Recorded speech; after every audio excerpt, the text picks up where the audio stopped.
नाम अर्पिता एका मो श्रेणी सप्तम मो विद्यालय नाम हूँ सरकारी उच्च प्राथमिक विद्यालय राणीबंध। मो प्रकल्पर नाम हूँ आर फिल्टर बाहर जल सद्व्यवहार। साधारणतः आम अजाणत दैनंदिन जीवन में जलर बहु अपचय होता है जहाँ आम ध्यान दे न। मो प्रकल्पटी है जलर अपचय को रोकवा। एवं घरे घरे समस्ते शुद्ध पानीय जल निमंते आर वाटर फिल्टर व्यवहार करुछंती।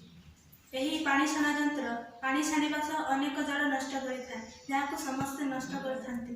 किंतु आमे सही जल को गच्छित करी अनेक कार्य लगस जेपरि घर पोछा बासन मजा गछरे पानी देवा आदि। कारण यही फिल्टर 2 लिटर जल फिल्टर करने प्राय 1 लिटर जल नष्ट करिଥାଏ। तेणु प्रत्येक नागरिक जो मैंने यहीपरि फिल्टर व्यवहार करछंती समस्ते सचेतन हो जलर अपचय को रोकिबा। कारण जल एक अमूल्य संपदा।